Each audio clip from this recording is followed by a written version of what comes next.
It's something that my company goes back and forth with in terms of how to handle personalization. And, my take on it is pretty simple. I think context is king, but if you're gonna personalize an email, make sure that your personalization means something. And what I mean by that is I don't think it really has any value if you just go onto the person's LinkedIn, see the college they went to, and then say something about their college. Like that person probably gets emails that start that way 100 times a day. So I think kind of the easy stuff to use in personalization like that, I don't really think it goes that far.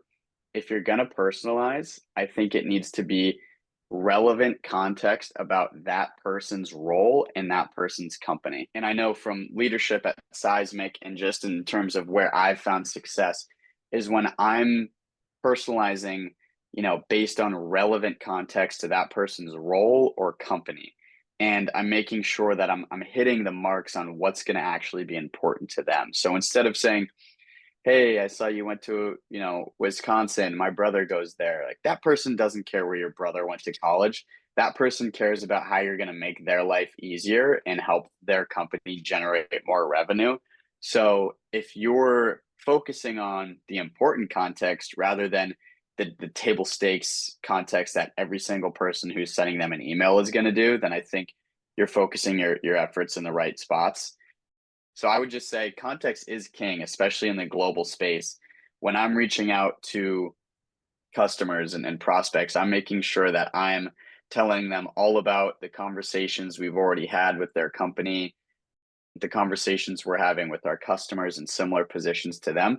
But I'm staying away from, like I said, the kind of the table stakes context that anybody could render up in an email. I guess this isn't really AI, but just on the topic of personalization, we've been doing a lot of LinkedIn videos and Oh yeah. LinkedIn kind of voice messages. So maybe connecting with somebody, sending them a quick LinkedIn and saying, hey, do you mind if I send you a video about sales enablement? They say, sure. And then it's a video of you speaking to them with context about their account and their initiatives. We've seen a lot of success with that lately, as well as just voice messages within LinkedIn. And I'm not super bullish. I know it's a big topic right now, people using ChatGPT to help with writing emails. I'm not super bullish on that because I think it kind of takes away from the human aspect of outreach. And I think it's really easy to catch when somebody's using AI to write emails for them. So if you're going to do that just to get your main points, I think that's great.